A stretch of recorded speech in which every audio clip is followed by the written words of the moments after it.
actually given a talk before where people paid admission to attend. So I have to start thinking of myself in a whole new way now.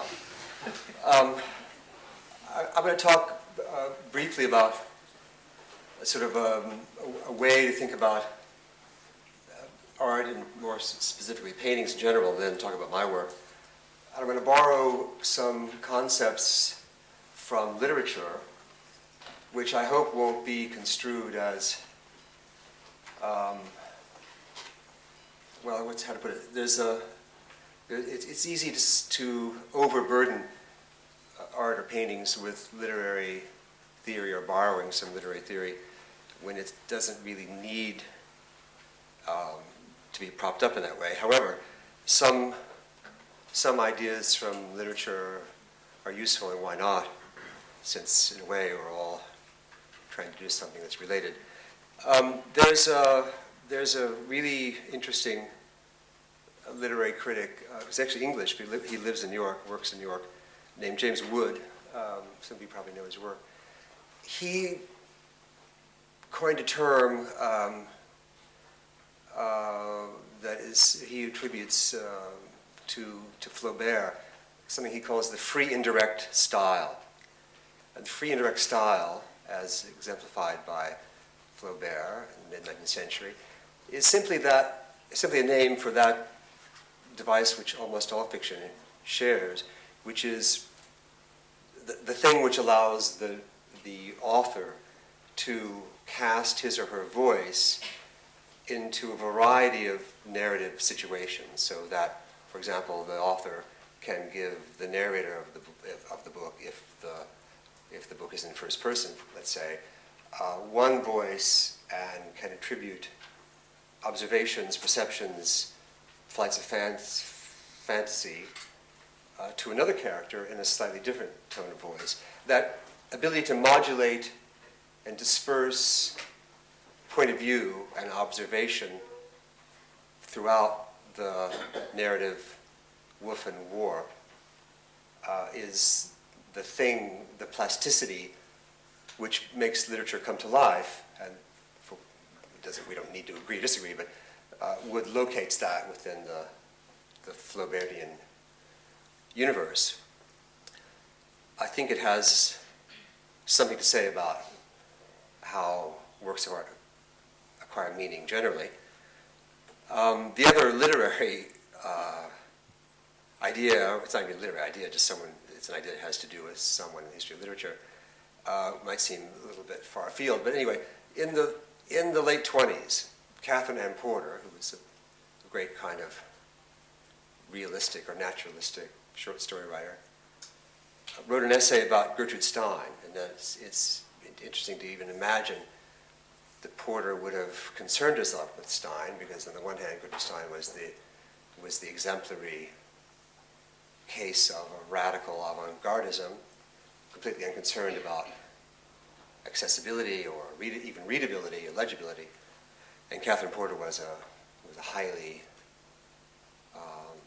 successful, popular short story writer. But in fact, they were both modernists, different strains of modernism. And Porter had a keen appreciation of what Stein was doing and what she was attempting to do. She writes about Stein not as a storyteller, which of course she's not, or as someone who advanced literary technique particularly, but she writes about her in a very personal way. And she says about Gertrude Stein that Stein was concerned with something she calls the bottom nature of men and women. That is to say, the thing which runs underneath the psychological, the thing that runs underneath the thing which most fiction occupies itself with, the motivational aspect of people, men and women. Gertrude Stein didn't care about all that. She was sort of either, depending on the point of view, either advancing or going back to the degree zero assessment of people on some sub level that she called the bottom nature of people. And Porter compares Stein to the medieval alchemist Jacob Boehme, who saw essentials in human beings that were related to the elements. I mean, you're all familiar with the alchemical and the medieval view of the world and of people as being composed of elements. Porter continues that he, Boehme, knew people as salt, mercury, as moist or dry, as burning or bitter, as sour or sweet, and that the ability to reduce human nature, human character, to these elements which had physical correlatives in the world was what the alchemical investigation was all about. So she's using Boehme as a metaphor to talk about Stein. So she can use Stein perceives people as attacking or resisting, as dependent or independent, as dark liquid flowingness or obstructionist, as things belonging to them or not, as having a core of wood or mud or of murky engulfing. So this is Stein's view of character, that she alone can look at someone and she'll know immediately if he has a core of wood, if he is a pushing one or a lying down one or whatever those imagistic terms would be. That the strength and weakness as character are real things that live inside of people. Stein believed that people can learn only one or two fundamental facts about each other, and the rest is just decoration or prejudice. Her judgments were neither moral nor intellectual. They weren't even really aesthetic. They were, again, on this kind of sub level. They weren't really judgments so much as observations about acts and appearances, and extremely personal. So what does this have to do with art? Well, I think you can probably imagine what I'm going to say. The grouping together of works in a curatorial way is more usually done. We're more familiar with a way of grouping things together, which is done around all the obvious group shows you can think of, generational or materials, or whether something is performance or not, or painting or not, but that the real connection between works of art might exist on some non-material level, which is ironic as we're talking about material, but rather on some sub level, which is the actual personality of the work of art. That if we can think of works of art as having personalities which are akin to the characterological ways that Stein would have described her characters, her people, we might have a closer, or at least a different kind of relationship to works of art, and be able to extract from them a different kind of meaning rather than the one which can be summed up in a headline or can be summed up in the category heading of a group show. The other idea which I want to leave you with today is, to move it back into the visual arts, is to make a distinction between what I call the pictorial as distinct from the presentational. And we all use the word pictorial. It's a word that is easily defined as simply that which has to do with picturing something. Something is a picture of something. It becomes pictorial by default. But there might be a way in which not every picture is pictorial, or rather there's a way in which some pictures become emphatically pictorial. And I want to make a distinction between that, and it's maybe a pedantic or academic distinction, which I'm making somewhat ironically just for effect, because in fact every work of art is both presentational and pictorial in some degree. It's a matter of proportion. But I want to try to imagine what the distinction might be and how that plays out in contemporary art. So, with that, we can move on to the slide part of the show. And I don't know about you, but I don't like sitting in the dark and looking at slides for very long. So I'm going to go through the slides very quickly, talk about them generally, and then we'll put the lights back up and we can have questions and have a more proper conversation after that. So I won't leave you sitting in the dark for long. Anyway, now try to understand that this is somewhat hyperbolic. I'm not in any way singling out Chaim Steinbeck for criticism. I'm a big fan of his work, but simply to illustrate a point. And the minute you use a work of art to illustrate something, you're semi-committing a crime, which I'm guilty of here, but bear with me anyway. This is a kind of act presentational work of art. It's the work of art is saying, here, look at this, and that's pretty much all it's saying. And you can say that that's all it needs to say, which is fine.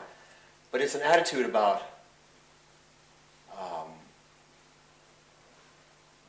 works of art that comes, I don't know if it comes from exactly, but works in tandem with, or is in a very complicated underground relationship with popular culture.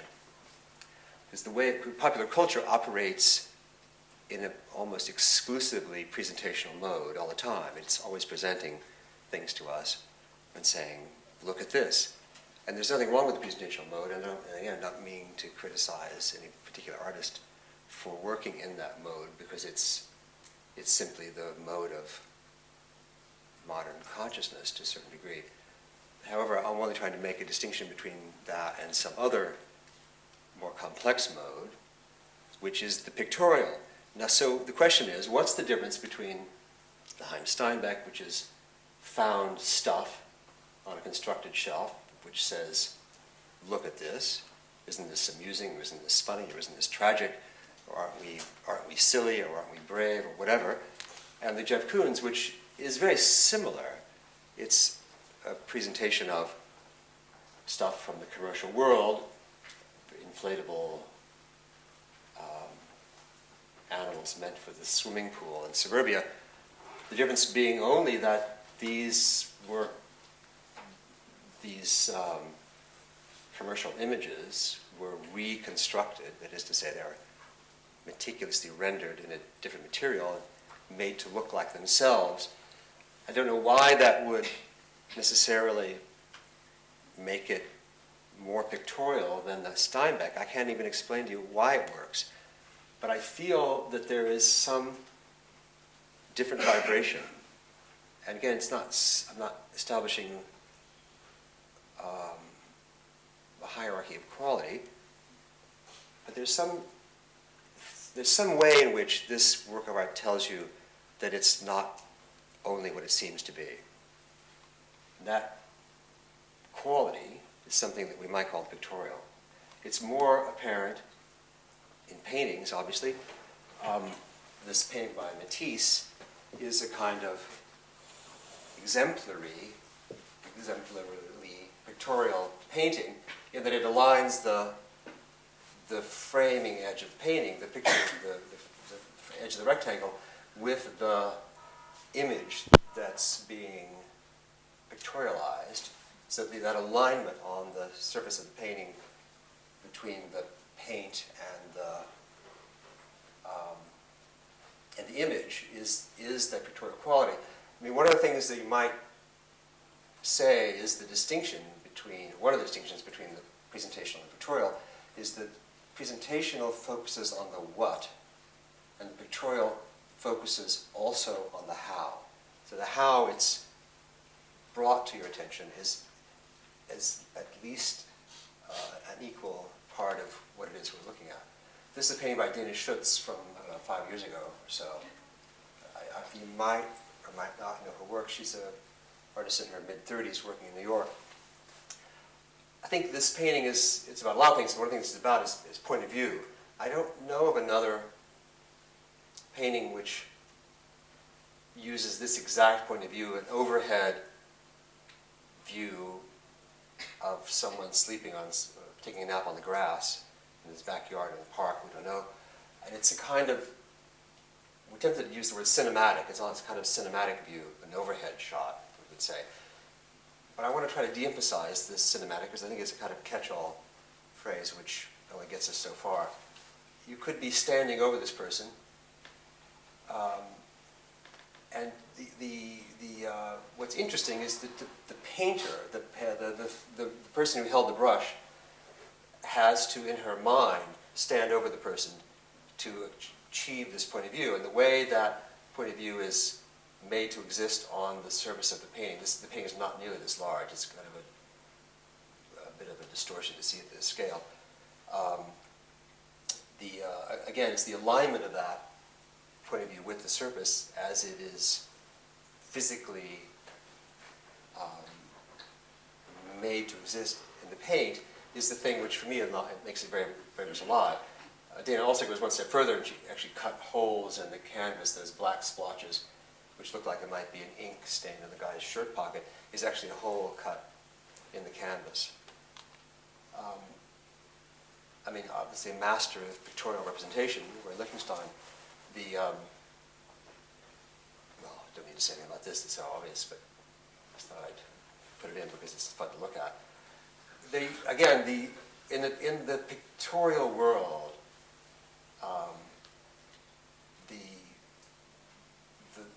the alignment of the what and the how this thing is brought to our attention, how the pressure with which it's brought to bear for it to exist as an image in the first place is part of the intense pleasure of the Philip Guston painting. And it's obviously a painting which is about seeing, or rather the inability to see. This is Carol Dunham, a contemporary of mine in New York.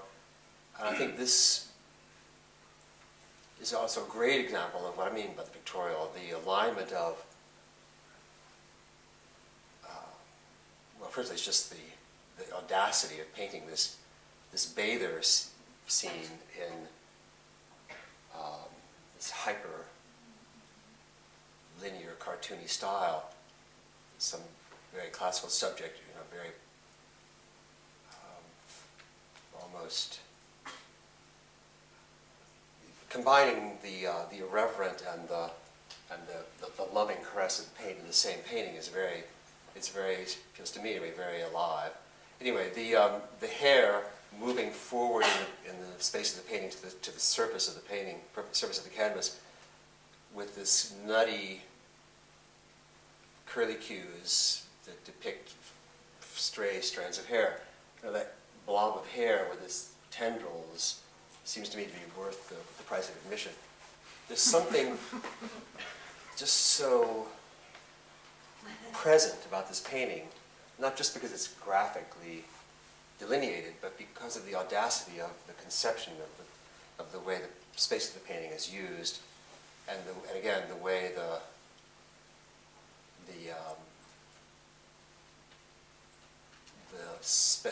material specificity of the way it's arrived at. This is a painting by Amy Silman, and I think this is, I wanted to have an example of something that moves almost into abstraction, because it's interesting to think about the way in which seemingly abstract paintings, or pure abstraction, are also pictorial. For one thing, even an abstraction is a picture of something. It's a picture of the abstract. And this painting, even though it's comprised of these shards of fractured color in a kind of almost architectural verticality, it has this wonderful image of a hand, an arm, rather from the shoulder moving through the painting, and the hand's holding this black, whatever, it's a black shmush. And the painting is saying the same thing that the Heim Steinbeck was saying. Basically, here, look at this. I have this wonderful little black shmush for you. There's some insouciance to that gesture that's embedded in the painting that is so enlivening and so fresh and so high-spirited that you have to just love it. I think that's, to emphasize that what I'm talking about is not solely in the province of painting, but is an attitude toward art making in general. I've included a slide of a video artist. This is Ryan Tricarton, some of whose work you might know. He's a terrific young artist working with video in a very, I would say, pictorial way. The pressure that brings these images to bear, although they're not painted, they're constructed, they're made, they're harvested, as it were, and then placed in these very sophisticated rectilinear formats, using all the kind of pictorial virtues of line, shape, color, texture, whatnot, luminosity, the things that video adds that painting doesn't have. That I think he's certainly one of the most interesting people using the medium today. That's our last pictorial slide. The next group of slides are images from a group show that I curated with a friend of mine, Richard Phillips, the painter, who had a show in London recently, you might have seen. We were asked to curate a show about the 1980s for a New York gallery, just a couple of years ago. And it's a little bit hard to read what the show looked like from the slides. Somehow I didn't quite photograph successfully, but I brought a couple of slides nonetheless. Because this illustrates or at least we hope it illustrates, the Steinian principle, as I was talking about earlier. What we're trying to do in this show is to bring out the linkages between things, not just to show good examples of artist A, artist B, or to make a greatest hits list about the 1980s, but we were trying to tease out the actual kind of artistic DNA that runs between these artists seemingly very different inclinations. So, for example, from left to right, we have Philip Taft, a Jeff Koons sculpture in the foreground, Richard Prince joke/collage painting, and a Terry Winters painting, all from the mid-'80s. And I think it's safe to say that you would not normally, or not ever, see Richard Prince next to a Terry Winters, and probably not with a Philip Taft either. But I don't know what you think, I think these four works of art look so right together. And why is that? How is it possible? Well, I think they have similar, it's not just because they're made at a similar time, although that might be one of the elements, that's one of the threads that's connecting them. It's something to do with the way in which the pictorial and presentational are intertwined, a way in which the presentational is kind of subsumed or held down at the same time that it's left to exist, certainly in the Koons. But we have a certain idea about the 80s that, regardless of how it was portrayed in the media, that the artists at the time, at which I was one, embraced life in the life that we embraced, was felt at the time anyway, to be a rather dire one. It was not the way it was portrayed had to do with the excesses of the financial world, but the feeling to it in the art world was something quite different. So that the embrace of life at its kind of more dire late punk or post-punk attitude was part of the energy that holds these works together. There's also a kind of inner dialogue going on, and I promised to talk about the slides very briefly, and I'm digressing, but which is that the Richard always wanted to be a painter, essentially, not a maker of jokes and photographs and whatnot. But he only recently allowed himself to really occupy that dimension. So here Richard and I are embracing Richard Prince as a painter by, it's almost as if Terry Winters has him under one arm and Philip Taft has him under the other arm, and the two of them together are kind of lifting Richard Prince up, saying, yes, you are a painter, we embrace you. This is another room in that show, Christopher Wool, Jeff Koons, Eric Fischl. And these are two Sherry Levine photographs of re-photographing Walker Evans. The image is a fireplace of an Alabama sharecropper in the 30s, painting of mine, and a sink by Robert Gober. I don't know what you think, but it feels to me, I mean, although I don't think that these two things, the Gober and my painting, would ever have been seen together before, will never be seen together again, to me they feel very much in sync, like almost as if one is the other expression of the other. They almost could have traded places. Sherry Levine's an artist who is a very old friend of mine, one of my oldest friends in the art world, with whom we shared a lot of history, a lot of conversation about what work could be, what we wanted the work to feel like. And again, there's some kind of addressing the more dire aspects of life that these three works have in common, which I think held that room together.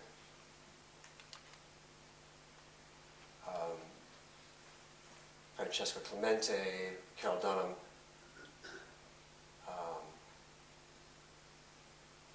anyway, I think you get the point. This is a painting of mine. I guess we could say this is now the feature attraction.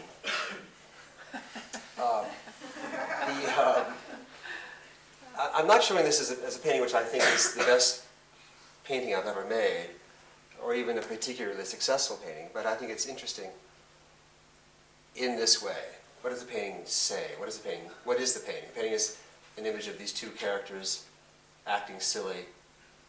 Left is a painting of a rendering of an interior space turned on its side, on top of which is written the words, "A brief history of Christmas." Now, what does that mean? What could it possibly mean to say a brief history of Christmas, and why would that be painted on a painting? Why would that be, as it were, the de facto subject of matter of the painting? And the answer is I don't really know.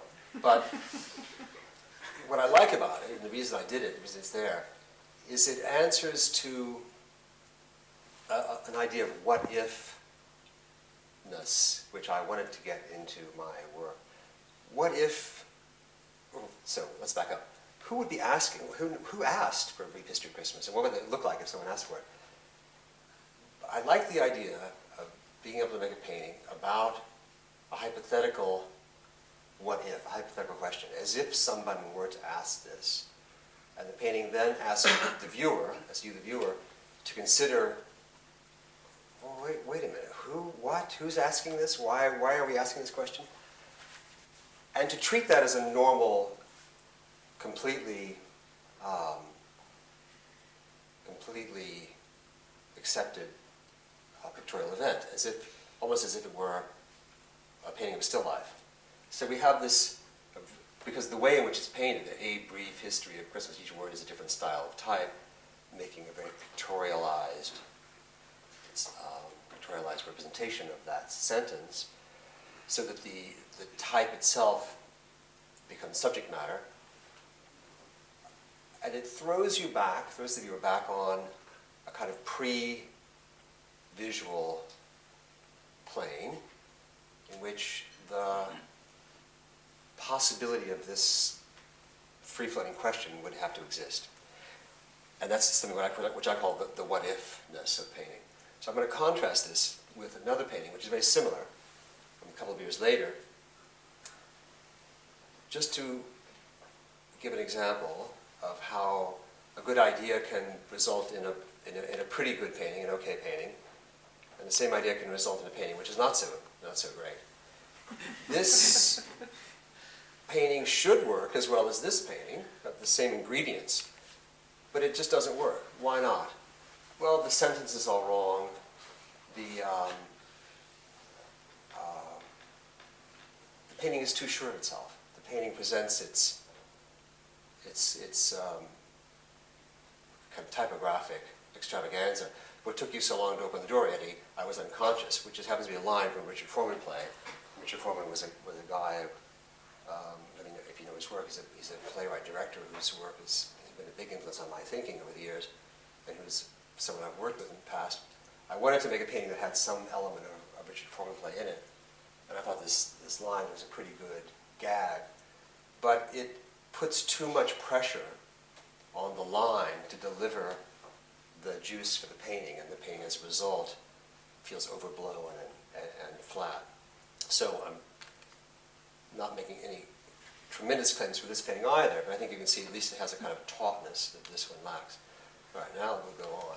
So now we're going to go through slides of my work in more or less chronological order. And again, I'll try to be faster. I'll just give you dates and occasional comments on what you're looking at. This is, I think, 1983. And slowly work our way through the decades.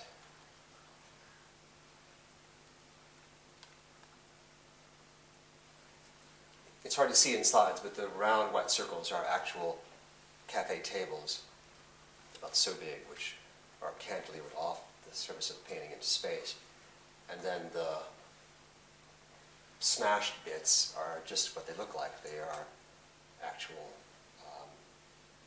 pieces of the table that have been cut out to look as though somebody put their fists through the table.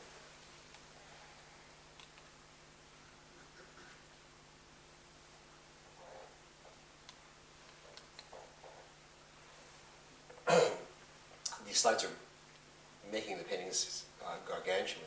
They're not really so large. What was I doing in this painting? I had this idea about the frontal, again, presentational mode of a Greek kouros, and also how that, over the centuries, had filtered through and had re-emerged in the form of a Giacometti. So they're both here. The figures, the nudes, are painted from photographs that I took in my studio using a model. And a lot of my work, the majority of it, works from a similar starting point. That is to say, I have spent a certain amount of time photographing the model in a way which is very much about performance and kind of collaborative, directorial, acting, performance space. The photographs that are made in those times are then the reference material for the paintings, and they're very specific. The poses and the lighting, the space of the figure occupies is all very carefully worked out. And I think one of the ongoing early misreadings of the work, which sort of stuck and it's been hard to dispel, was that the figures are from popular culture or from the world of softcore pornography or whatnot, which is simply not true. If you look at it, you see the level of specificity in the images is quite different. And I developed this vocabulary of cutting holes in the painting into which other paintings were inserted, making actual windows. Those are not painted on top of the painting, but they're separate canvases which are inscribed into the body of the larger painting. And that ability to separate something out and at the same time make it part of the whole was for me was a way of accessing the kind of pictorial grammar that I've been looking for. Since what I was most taken up by all those years was the idea of simultaneity in a painting. If you could make a painting which had the simultaneity and the moment by moment sense of consciousness of what it feels like to be alive, that'd be pretty good.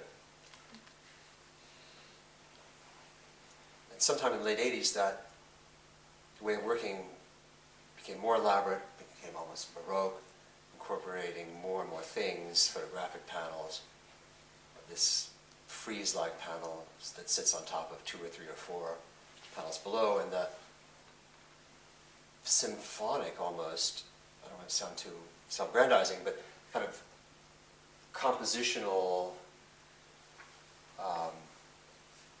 sweep of it was exhilarating at the time. Why not say it?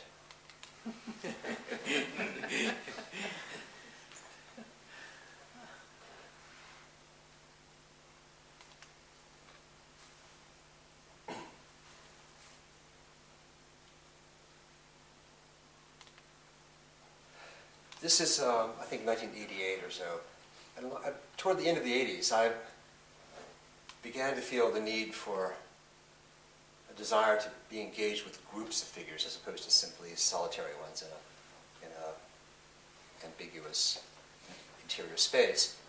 But I, quite frankly, didn't know how to go about it. I couldn't conceive of how I could direct that many people or have an attitude about how to populate a bigger space. And coincidentally, I was in Spain at the Prado looking at the paintings that Goya made as cartoons for a group of tapestries which were meant to be executed by his father-in-law, who owned the factory, with an eye toward the newly emergent middle-class market in Spain at that time. I don't know if you know these paintings, but Goya had been given the task of making paintings that would enable the middle class to see themselves mirrored, as it were, for the first time. The only problem was the job was given to Goya, not to someone else. So the paintings are the most scabrous social satires that I think exist in the history of art. There are people represented as utter buffoons, utter fools, and the newly emerging middle class and all of its amusements is shown for just what it is, a sorry bunch of people. So needless to say, the tapestries were never made, but you can go see the paintings anytime you're in Spain. Anyway, I had just come back from seeing these things. I was very full of that imagery, and I was having lunch with Jasper Johns, and I was talking to him about them. He said, well, I don't know those paintings. One thing I know for sure is I hate tapestries. And I said, yeah, I hate tapestries too. Everyone hates tapestries. And then I thought about it. I thought, well, why do you hate tapestries? Tapestries, maybe they're kind of interesting. So I went to look at the history of tapestries, not so grand as that really. And I realized that because of the translation that had already taken place, the tapestries were already translated from a painting, that there was something, it was just one short step to yet another level of translation. I made a group of paintings that are based on, in this case, Russian tapestries, which are based on earlier French or Italian paintings. And for better or for worse, it gave me access to a social group of figures, but maybe more importantly, it gave me access to a certain kind of light and a certain kind of palette, which opened the work up and became much more delicate in a way, and much more kind of refined.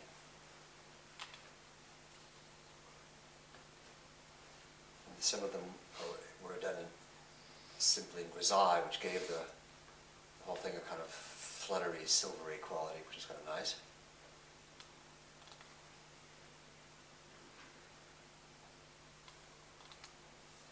I have spent a long time with one little toe, no pun intended, in the dance world.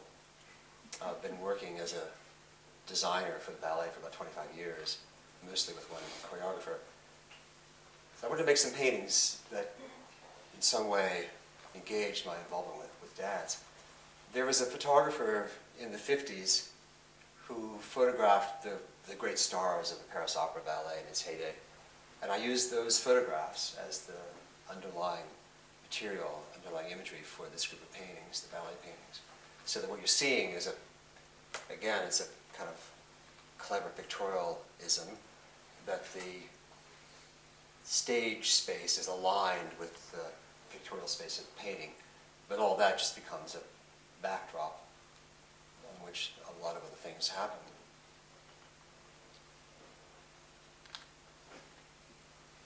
And sometimes the space of the underlying image, in this case it's an image of Serge Lefar in costume, is almost completely lost, and we're just in a kind of cacophony of pure form and gesture. This is Frederick Ashton in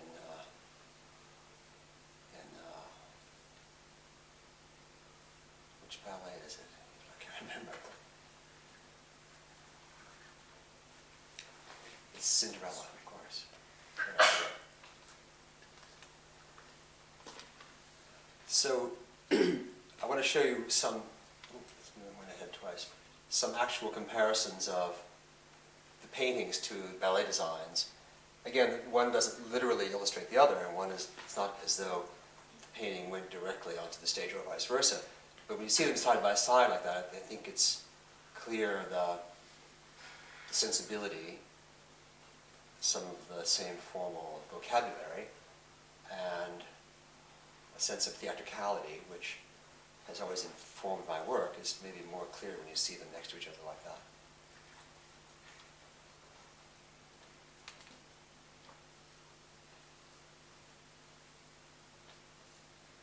It's kind of ridiculous to see still images of a ballet. What could that even tell you? But it's actually, if you follow dance, it's amazing what you can tell from it, a single image.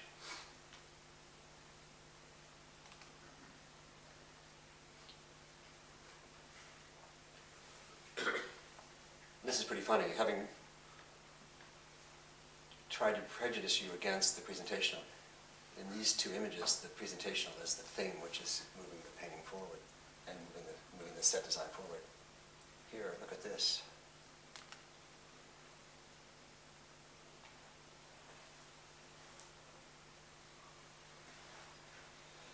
There is something about the theatrical in general, which is also at its heart has this what-if-ness, this what-if quality. It's one reason why I juxtapose these two images, partly also because they have a similar palette and a similar scale. But the image on the right is an opera that I designed with Richard Foreman, I believe in 1986 or 7, I can't remember. An opera by Kathy Acker and Peter Gordon. And I remember the direction that Richard gave the actors, because it's a completely non-narrative opera that shifts back and forth in time between ancient Rome and New York in the 1970s. The actors are being called on to do all kinds of silly, seemingly disconnected gestures and actions which are not characterological. So the actors always have the question, well, why am I doing this? What's my motivation? And Richard would just say, well, we just throw all that out the window. That we're not doing this psychological theater here.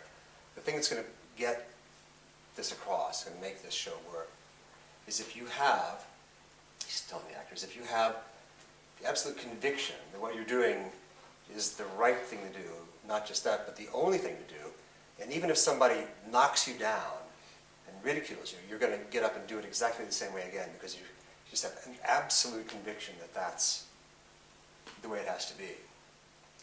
That was about the only stage direction he gave these people. And I thought of that as, that is really the encapsulation of this, taking the what if and taking it as far as you can possibly take it.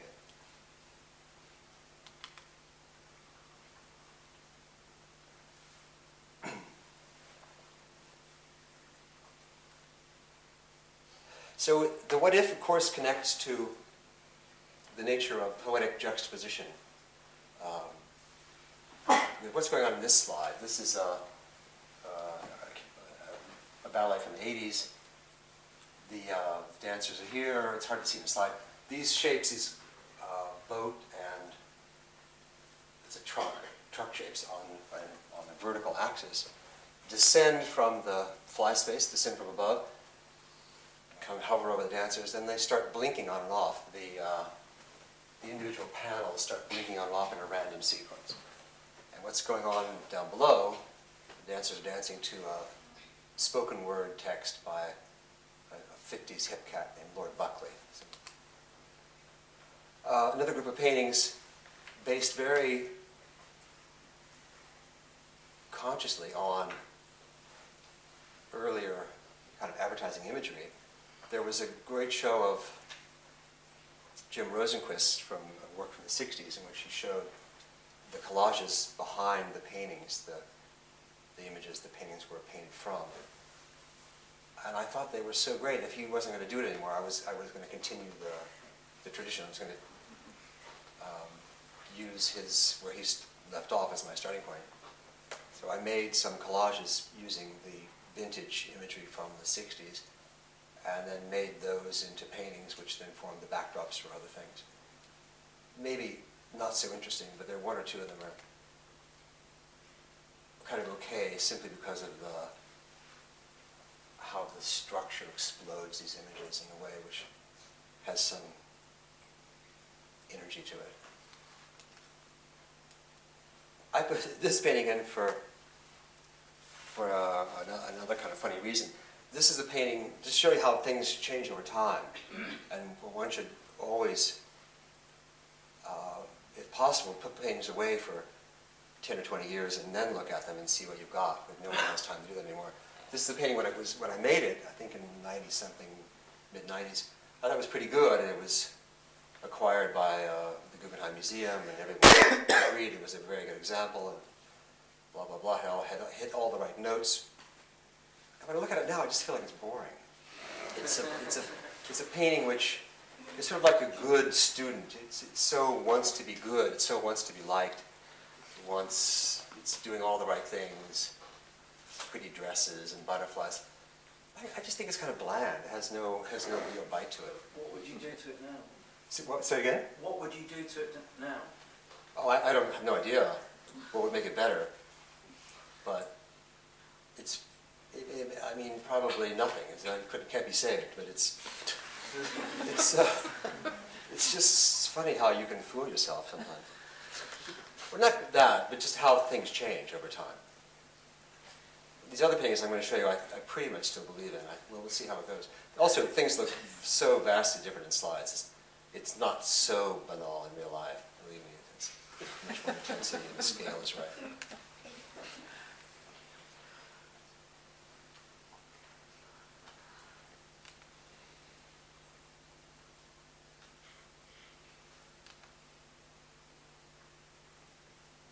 This painting sort of has everything. It has windows and life preservers and still lifes. It's like a compendium painting.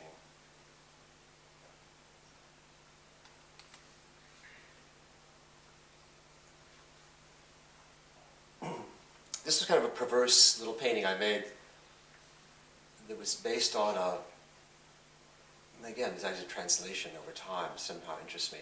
The underlying image was a 19th century opera backdrop, which itself was a copy of a 18th century painting, sort of in the manner of Caspar Friedrich. But you can see the painting I made mimics the crummy effects of the backdrop, something that had been stored and rolled, and the paint had cracked and fallen off. Then that itself becomes literally the backdrop for my painting, or what I painted on top. Anyway, this painting led to a series which is kind of different from the rest of my work in that it's deliberately, that's out of sequence, sorry, not that one, but that one. It's that image of the couple with the fish became a template which I used in an almost literal replication from painting to painting, changing into the color. But it allowed me to use color in a much more overt way. Color is, I think, one of the things that is the least understood about painting today, and one of the most interesting. One of the first things you learn in painting is to work out what the palette's going to be and to stick with it. That within each painting there has to be, or there at least usually is, kind of consistent, unified color world, and that is the palette of the painting. What I did in these paintings was to use more than one palette. In some cases there are 3 or 4 palettes which exist simultaneously. And the idea, and it's kind of just showing off, just the idea of making 4 palettes coexist successfully. I just took it as a kind of fun thing to do.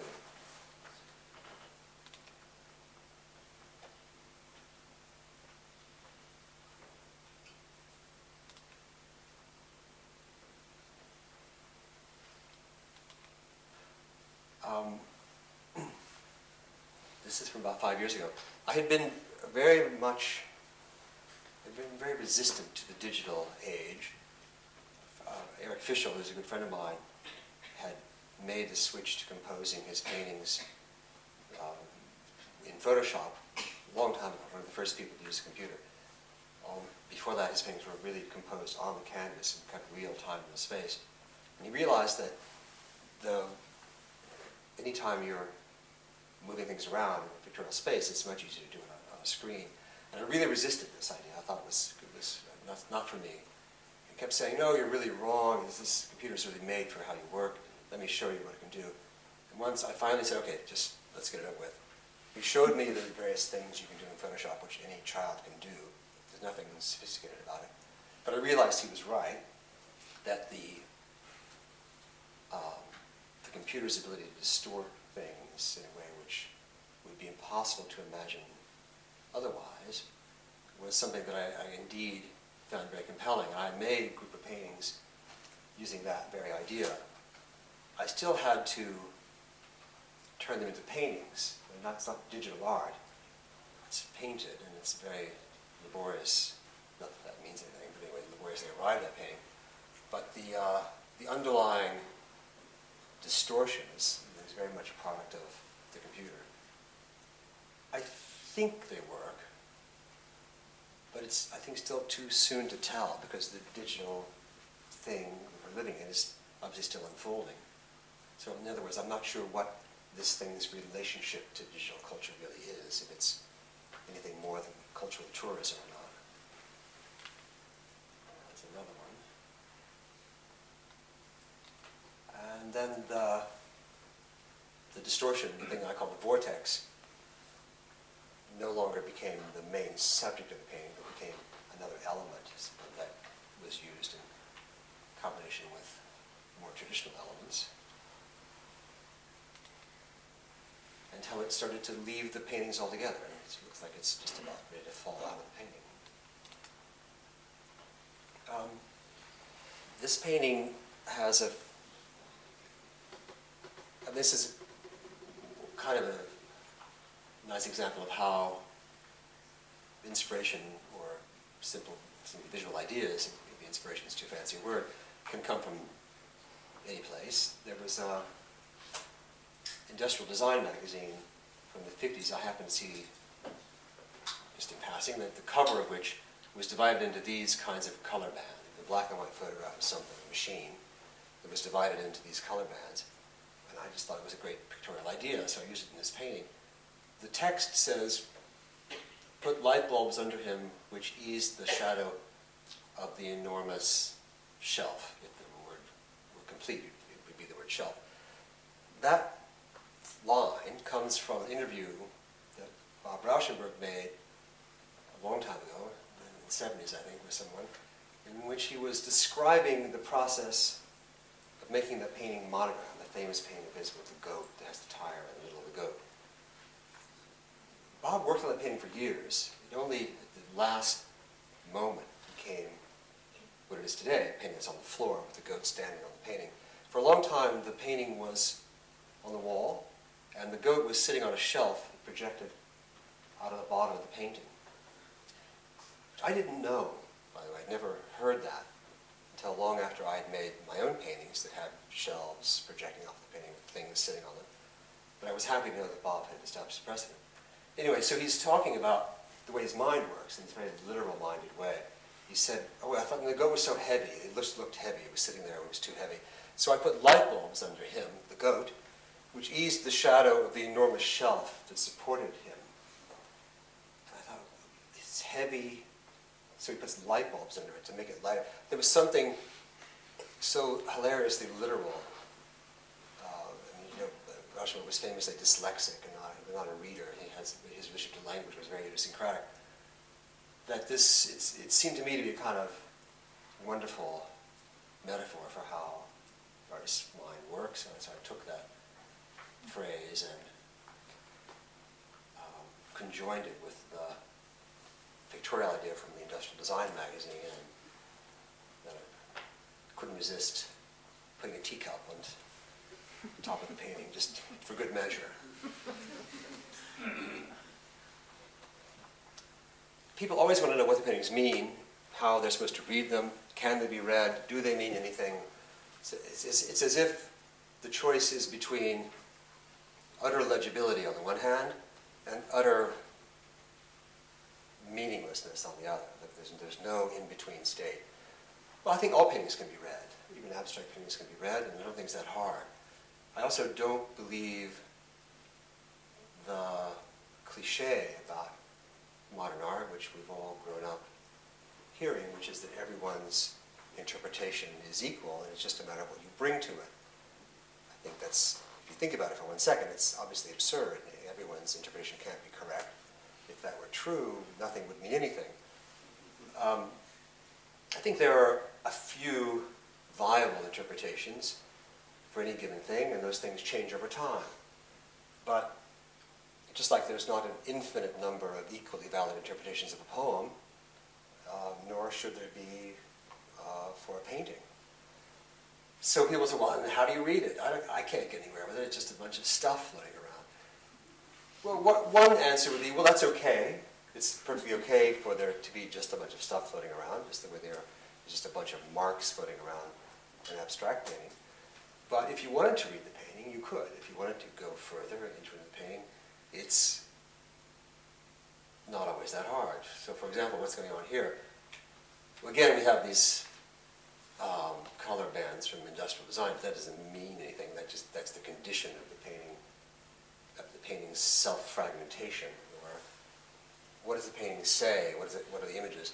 Frank comes out of the doorway in his necktie and his coat. Well, you'd have to know something, but it's not unreasonable to expect someone to know something when they encounter a work of art. The Frank is in the line, referred to in the line, is Frank O'Hara, who was a great American poet in the 50s and 60s, who was also a curator at the Museum of Modern Art. He was a great friend of the artists, someone who was a big influence on my thinking and my sensibility. I never met him, unfortunately. He died in 66. But he still lives. Frank O'Hara is still very much with us in spirit and in the continuum of New York School poetry and beyond. There is a quite well-known photograph by Frank McNara of O'Hara when he worked at MoMA, stepping out of the revolving doors, which used to be the main entrance to the museum. And he was a beautiful guy, had a kind of dancer's gait, walked on the balls of his feet, and he's emerging from the revolving doors at MoMA with the most confident, here we go, stick with me, you're going to see a lot of great stuff, kind of look on his face. Very proud, very, very beautiful guy. Anyway, there's that iconic photograph sometimes is in my head when I'm working. And Frank comes out of the doorway in his necktie and his coat, and then he's gone. Frank, he died when he was 40 years old.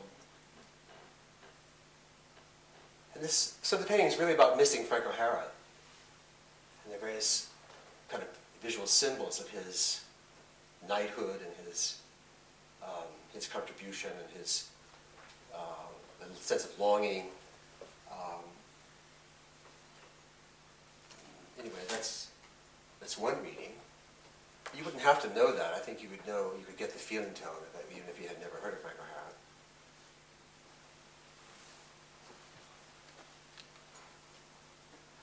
This brings us almost up to date. This is a very recent painting, which I'm showing in advance. It's sort of out of order. But this painting, which was shown just last May at Maureen Paley's gallery. So what do we have? This is hard feelings, and this is no hard feelings. Sometimes, as you can tell, I like using language in the as-if sort of way, as a kind of cultural given or a sub-cultural given. People always say, no hard feelings. There was this joke going around New York a while ago that people can be so vicious to each other in the art world. But you can say anything you want to someone as long as you follow it by, of course, I don't mean it personally. Your last show was so off. I mean, personally. So, people used to say no hard feelings.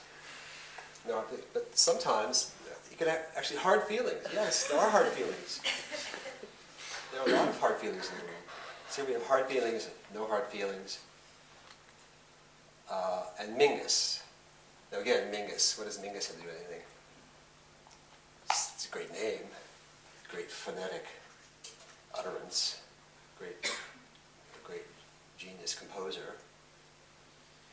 I think that might be our last slide. Yes. Oh, sorry, no, I'm wrong. Painting from last year. And this, I think, was also shown at Moraine's gallery.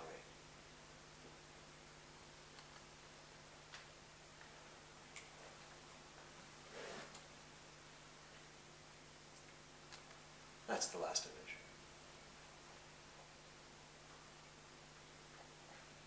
So these two paintings and the ones that preceded them that use the same image, this is another kind of example of building something out of something borrowed, something blue, etc., however that nursery rhyme is.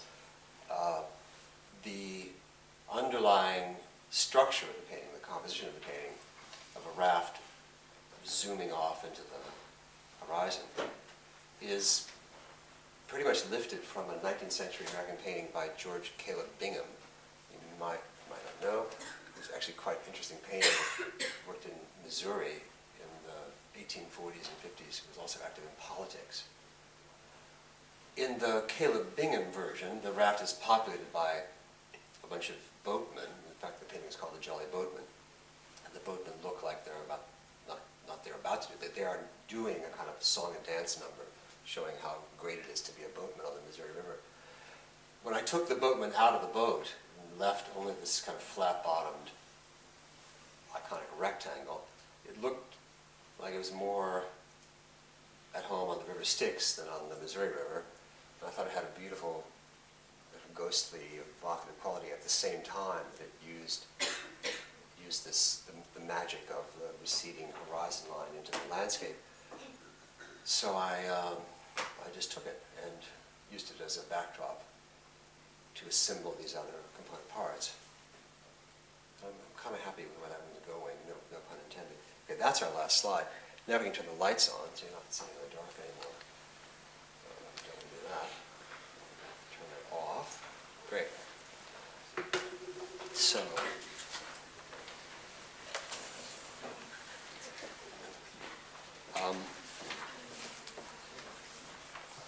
we could go directly to questions, of which maybe there are some.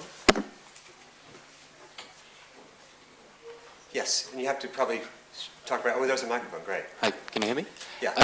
In the digital paintings you showed, the use of the vortex, was that just purely you just playing with the shape, or was there kind of significance to that which interested you? Couldn't hear you exactly. Can you do it again? In the Photoshop paintings. Oh, Photoshop, okay. They had that kind of vortex shape, which gradually slipped out of them. Right. What was your thinking behind that shape? What interested me about the vortex? Yes.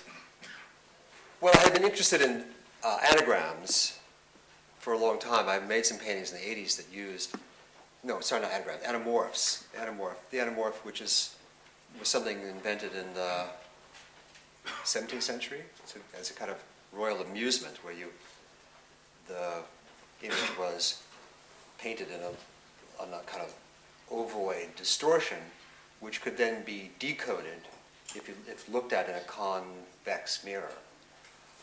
Why anyone would find that to be a royal amusement, I don't know, but obviously there wasn't a lot to do in those days. But the way they look when they're flat, so to speak, was always kind of interesting. Why? Because I'm interested in anything which is about how we reconstitute an image in our perceptual inner space. so that the ability to stretch out, recombine, move around from front to back. There are a lot of images in paintings, we didn't go into that move around the back of the painting and re-emerge on the front. Something that engages the space of the mind, literally behind the space of the eye, that's something that interests me. The having to hold two things in mind at the same time, as if we were to juggle two balls in the air at the same time, that interests me. So that the putting the image, which in this case was a portrait, was a face, through that kind of redistribution of its component parts is inherently interesting to a painter. That's what a painter does. Sometimes it looks like a face, like that's what Chuck Close does, for example. That's what Malcolm Morley does. They break it down into a vocabulary of marks, dots, and dashes, and it can be reconstituted in a way which conforms to normal seeing, or it can be reconstituted in a way which is something else entirely. So the fact that the computer can do that at the push of a button is kind of fascinating. As I said, I'm still not sure it makes for a real great painting, but there's something interesting about it. Does that answer the question? Yeah. Yes? You talk about this underlying thing, but there's also a question about images that reoccur in your oeuvre. And I wonder if you could talk about your analysis of why things repeat over time. Yeah. Yeah, good question. I mean, the thing that which is most present in the work and which recurs more often than not, it's certainly not every painting, and there are many paintings in which it's not present, but it's present a lot, is the image of the female nude. And it's obviously has been very controversial. And what is it doing there? Why? What does it mean? What does it say? Is it okay or not okay? I mean, it's hard to. It's not hard to talk about. It's hard to tease apart all the various strands of that. Which things are cultural things, which things are personal, and which things are aesthetic, and how, if those things can in fact be teased apart. I mean, the first thing I would say about it is that it's not necessarily what I would have chosen for myself if I could choose. But I think we have a misconception about what artists do. I mean, I only say that based on what is written about artists. And I don't take it personally, but it's, and there's a reason why there's a misunderstanding about what artists do. Anyway, the misunderstanding is along the lines of the artists choose a thing because that's what they've decided is the right thing. And there may, in fact, be some artists who work that way, but I don't personally know any. What ends up being your subject is kind of chosen for you, and it sounds maybe irresponsible or hocus pocusy, but it's kind of true that it's not as though making art is. I remember there's a great memoir by James Salter, who's a great writer, who at one point in his life in the 60s he was Robert Redford's guy. All the great movie stars they always have a guy who's their writer or their idea person, who hangs around with them. For a long time, he was Redford's guy. When he said being with Redford, it was at the height of his stardom. He said life was like a menu. You just chose from, we could do this, and we do that. But making art is actually not like reading a menu. You don't really say, I think I'll be a still life painter, or I think I'll be a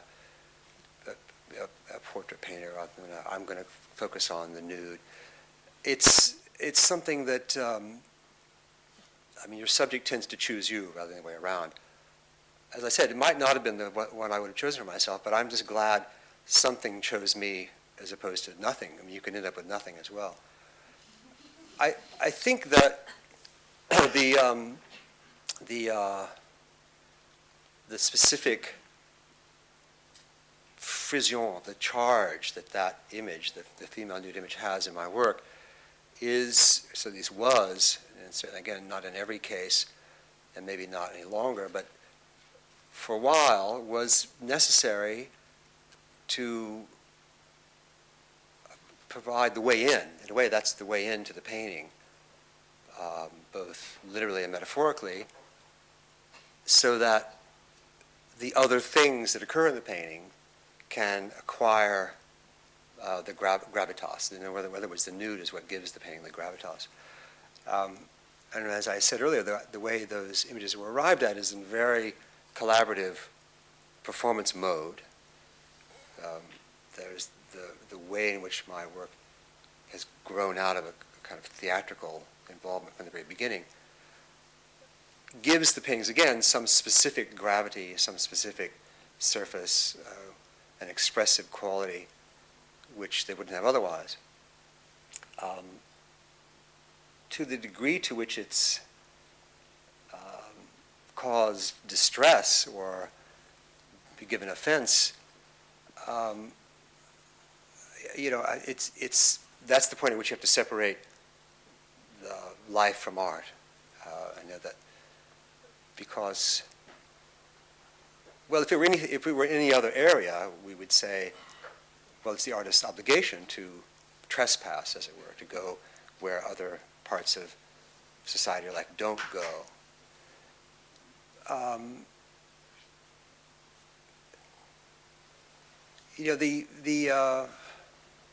The kind of open, well, there's a lot of other components to that. One is that the way this has been deconstructed in art theory, or certainly feminist theory, is under the rubric the male gaze, which is, everyone understands, has a more or less pernicious influence on the culture, effect on the culture, objectifies women and so forth, all of which is true. But it's not that it's true or not true, it's just demonstrably what is. But is it different when it's in art, when it's in painting, and is it different when it's used consciously, or even not so consciously? Well, one thing to say is that the male gaze, as it were, the act of looking, that kind of intense scrutiny that results in objectification, is very much part of art. That is, in a way, the right metaphor for looking at art in general. I remember talking to Philip Johnson once. There happened to be a journalist present, and it ended up getting quoted in the Times. And he said something like, well, that slight tumescence you get when you look at a painting, that's part of art. If you don't, that should be there. Philip was in his 80s at the time, and his companion David Whitney said, Philip, at your age, come on. But that charged engagement with the painting is something which is usually considered to be a good thing. The other things which reoccur, other kinds of images, have to do with idealized times, idealized cultural moments, still life images, landscape, or images of transportation, boats, planes, images of water, images of dress, oftentimes a man's hat, and things having to do with things which are pretty obvious symbols of explorational metaphors, like diving helmets and so forth. There's often something that's always,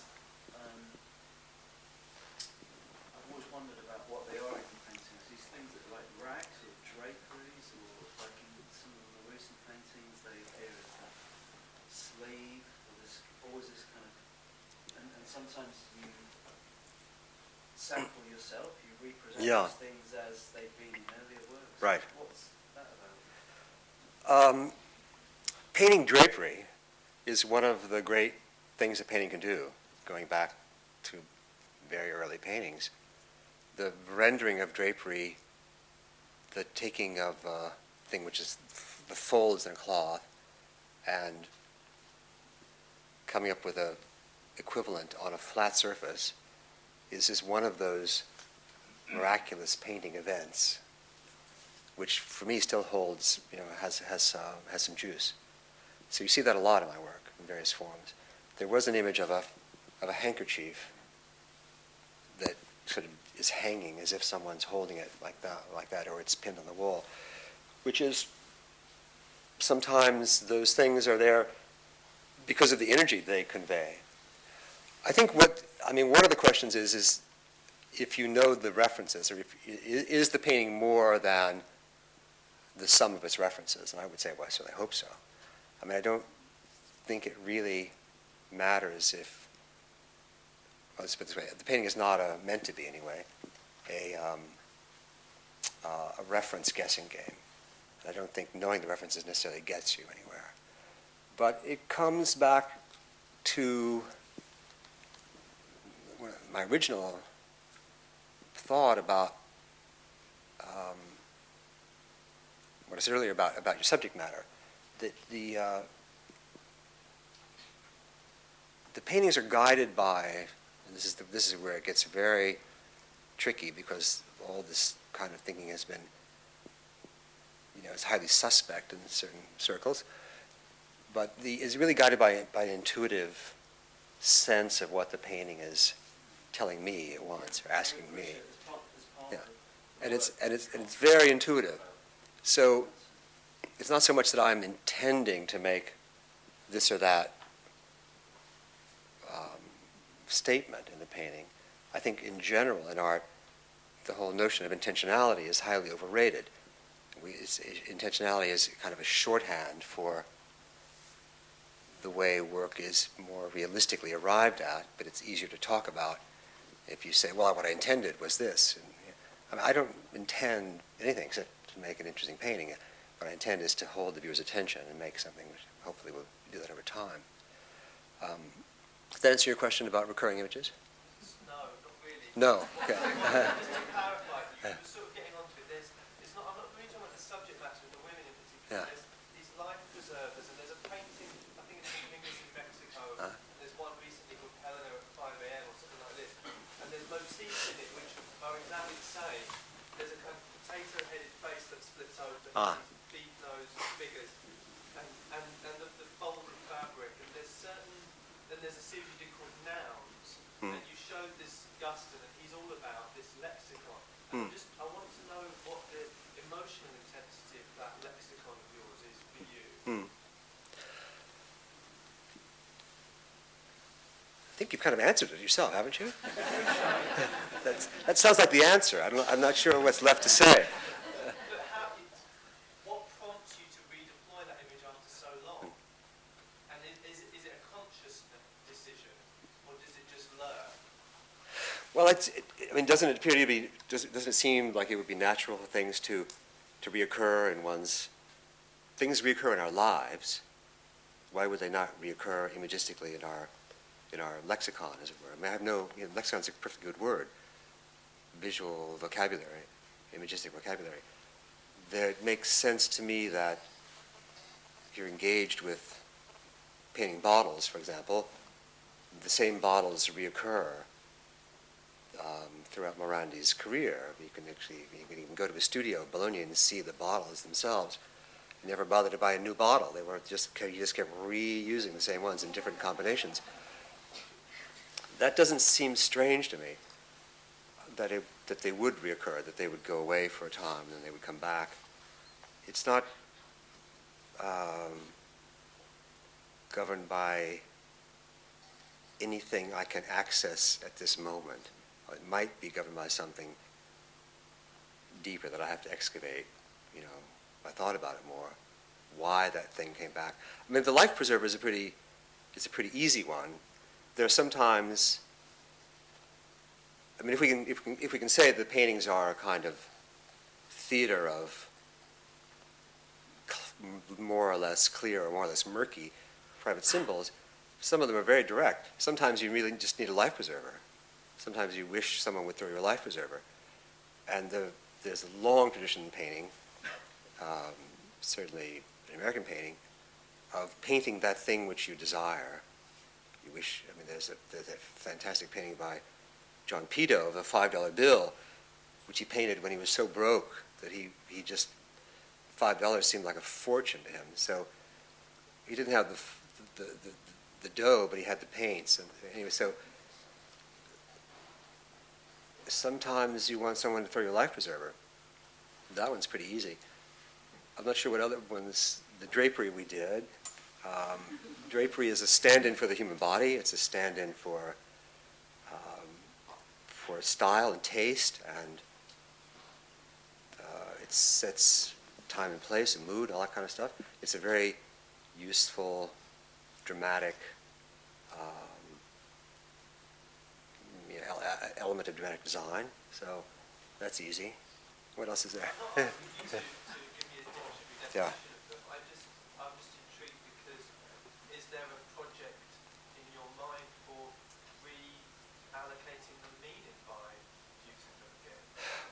Well, I think the meaning is always subtly changing. I think that given from painting to painting or from, I mean, that seems to me to be part and parcel of what artists do. They're always doing the same thing, and it's always, the meaning of which is always subtly changing, or not so subtly changing. There's, how many times has Scorsese made a gangster picture?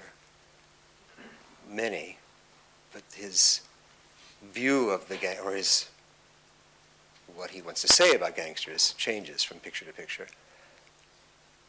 Again, one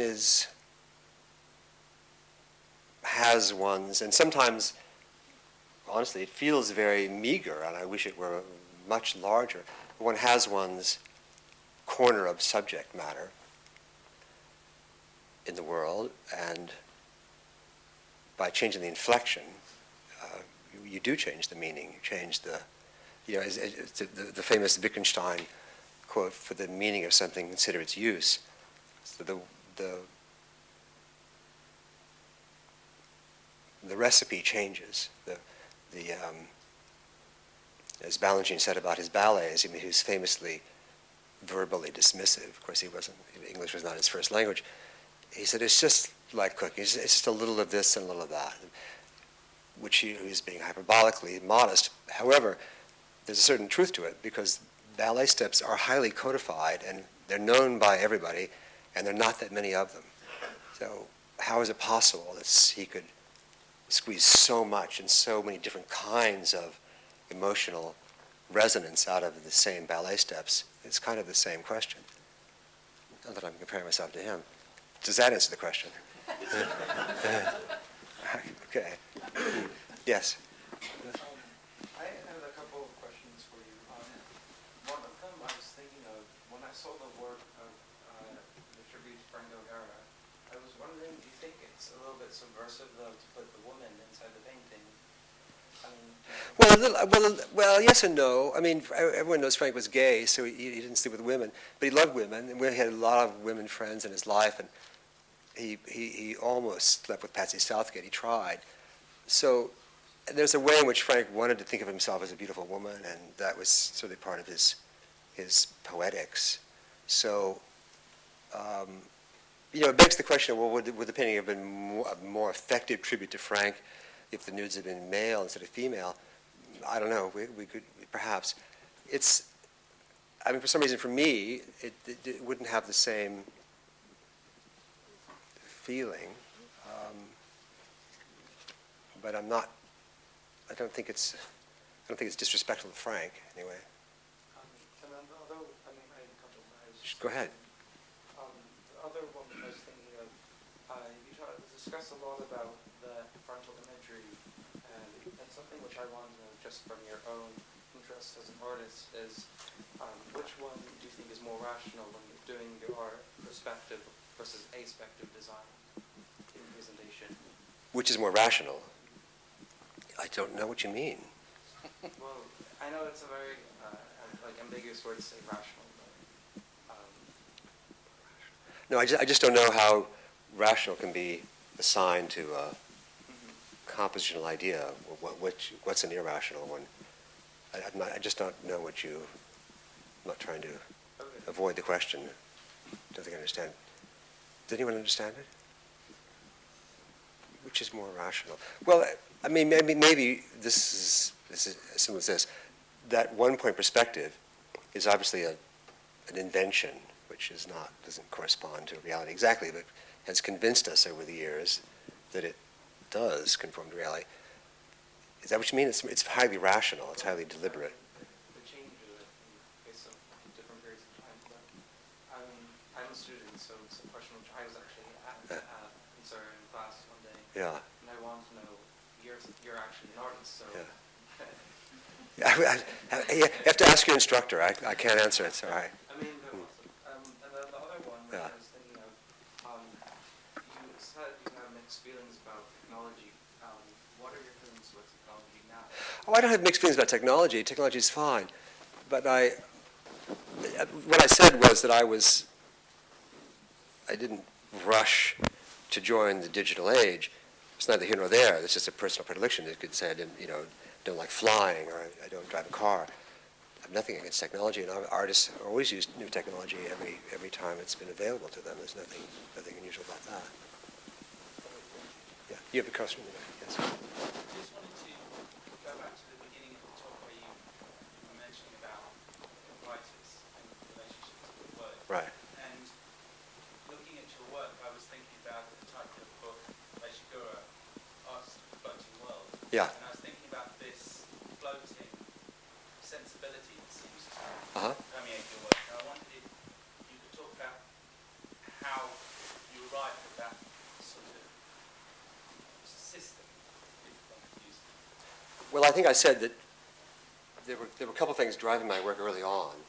One was an involvement with theatrical things, with things having to do with the theater, with performance, things that, I mean, what a painting is something which is always there.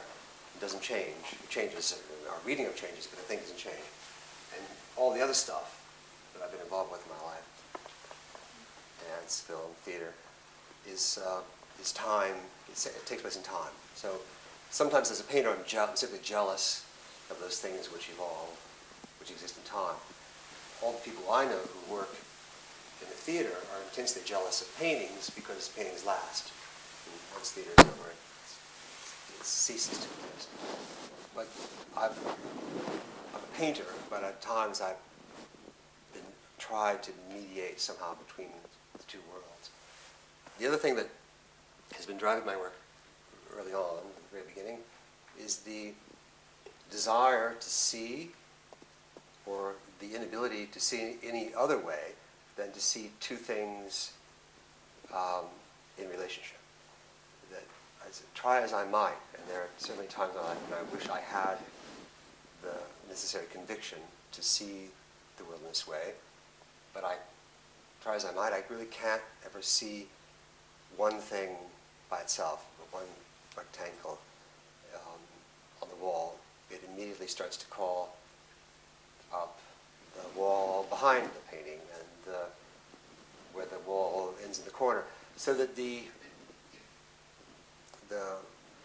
reflex mode of inclusion of more than one thing at a time just seems to be the way my head works.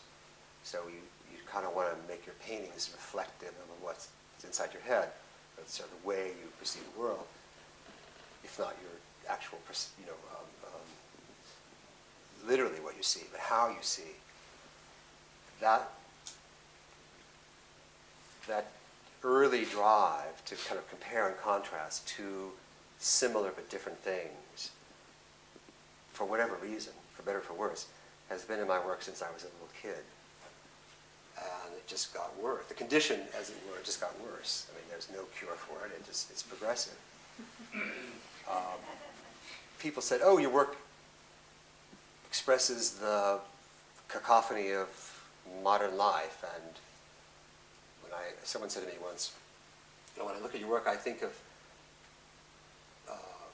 watching TV and having the radio on and writing a letter and my kids. And that to me was a nightmare. I mean, I really am not someone who craves cacophony for its own sake. And there's a great filmed interview with Claude Chabrol, the French director. And he's in an interview. He's 70s, something, late 70s. He just died recently. At the time, he's editing a film. He has this editing console in his living room. He's watching a soccer game. The radio is in fact on, and his wife, the French actress's name I can't remember right now, she's in the background yelling at him to hurry up because they're supposed to be somewhere. And he looks like such a contented man. He's just in heaven. All this, and I looked at it like, oh fuck, this is a nightmare. So I'm not, I don't crave complexity or cacophony for its own sake, but it seems to be a condition of the work which I'm simply powerless to fight. So I instead try to work with it and let it compose the path the eye takes, which is a very old-fashioned way of thinking about painting, but it's one that I absorbed early on and still use in my talking to myself about what I'm doing. The sequence in which you encounter things in a painting matters, and it's certainly not new ideas. It's the way people worked in the Renaissance. And it's nothing to do with hierarchy. It's not about that. It's just about you want the images to be revealed, not be revealed, but to occur in your mind in a kind of certain path. And that orchestration of that is part of what I do. Yes? It's kind of related to that, like how you come in the process of your making, how the sort of overlaid images occur, whether you have it planned out. I don't work from preparatory drawings. I've never been able to make a sketch of a painting and execute the painting and have it look like anything at all. But I have to, if it's going to work at all, it works as a real-time improvisation, so that the preparatory drawing, if anything, might just deflect my attention or make me overconfident, or I might get bored already because I've already done the painting in a sense. So the overlapping, the kind of telescoping of imagery through the space of the painting is really done as additive play, one thing after another. These two things call up this third thing, and those three things call up a fourth thing, and so it goes. What I have to do is simply trust that the process will mean something at the end, and sometimes it does, sometimes it doesn't. But I don't think that's different from what everybody does all day long. You're always, life is an endless series of modifiers. You have this, but then you're modifying it slightly by that. And then this additive correction of one's course through life is part of what it means to be human. Yes?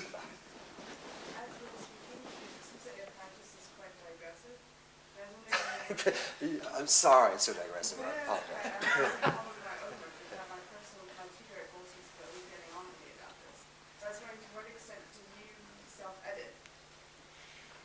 Do I self-edit? Yeah, how do you find self-editing? That's a very good question. And the thing about, I've been saying this for a long time, that artists don't have editors. We do. Sometimes a very close collaboration with a gallerist can almost take on the role of an editor. But by and large, artists work in a very exposed way. You do what you do. You are your own editor. You put it out there, and then the world is another editor, the arbiter. Writers who have editors, or at least they used to. When all my writer friends say, "Well, not anymore, pal, because no one has a budget for that." But an editor's a good thing, I think. I wish I had one. It's easy to be someone else's editor if you're an artist. It's hard to be your own editor. So, and again, what I said was, all you can do is, following Salinger's advice in the form of his character, body glass, and all you can do is put the poem in a drawer for 20 years and hope it still exists when you take it out, but no one has the luxury of doing that. Beyond that, I mean, taste, exercise taste and judgment, is what we do all day. One can be wrong, for sure. So how do you feel about like sort of cross-contamination? Are you using, do you find that like music or literature easily filters itself into your paintings? I guess that's more what I was curious about. Like philosophical ideas, how do you view it? This is a little bit self-deluded, but I like to think that I'm very open to all kinds of influences and vibrations. But at the end of the day, it still has to be painting. So if it doesn't work in the painting, it doesn't matter. It doesn't matter where it comes from. It doesn't matter how noble your intention was. It doesn't matter how beautiful the original inspiration. All that matters is, did it give you the courage to go further in the painting in a way which is good or not. Yes, I think we're probably running out of time. Let's take a So couple. how do you decide what works in a painting? Like you were saying earlier, you don't want your paintings to be seen necessarily as a cacophony of, different disparate elements. So, for example, with the Frankenhauer painting, Yeah. you just said, I just thought it'd be good to have a teacup on there, for example. Sorry, say it again. I said what? With the Frankenhauer painting, Uh-huh. you put the teacup on it. So, for example, why was it a teacup? Would anything else have worked just as well as a teacup? Oh, well, that's a great question. I mean, this is. Are you a painter?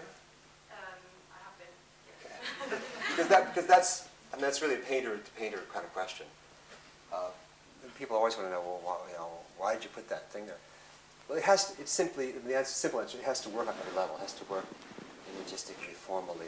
And formally means color, line, shape, texture, placement, composition, touch. It has to simply work on all of those levels simultaneously. Not that you, the viewer, should be thinking about this thing. It should just. I mean, just think of it as a note in a symphony. How a chord. Well, it has to express all these different things. It's not. First place, it's not just a teacup. This is kind of important, although it might sound utterly pedantic. It's a teacup that's seen at a very specific angle, sort of tipped toward you, toward the viewer, but not too much, but a little bit. And you're seeing in, it's lit in a certain way. You see, all these things matter.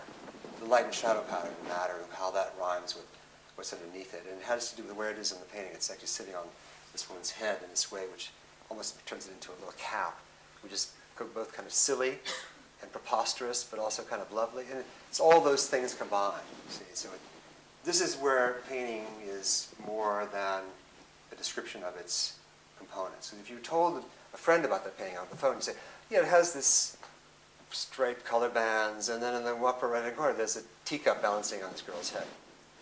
Well, that would be literally true, but it wouldn't actually describe the specificity of what's happening in the painting. Just any more than if you described it to Kooning by saying, oh yeah, there's this big splosh of color. You say, well, yes and no. Yeah, in the back. Playing a sort of intelligent, strategic dance, sort of getting the dance, luring us in and pushing us away. And I always thought these devices were to sort of disavow the viewer and make painting unreadable. Yeah, well, I think that's a reasonable assumption. I hope it's not only been that, but I know that's a conclusion people are drawing. I'm certainly not trying to deliberately repel anyone. Far from it. I personally think my paintings are like really open books. And the artist is in a way the last to know when he or she is, just made something that's totally opaque. But I think all artists think of themselves as open books. That being said, I do calibrate if we can use syntax in this context, to calibrate the syntax so that it's not the most readily available meaning. And now why is that? And this is kind of interesting. it's not out of perversity or a desire to frustrate or a desire to hide. The real reason is because I think there's something better than literal one-to-one correspondences. And that there's so many things in life in which the literal interpretation is the right one, that I think painting should do something else, so it should do something in addition to that, or something better than that. So that might make it harder for the viewer, but we self-flatteringly like to think that the rewards are better, rewards are bigger. I think we've really run out of time.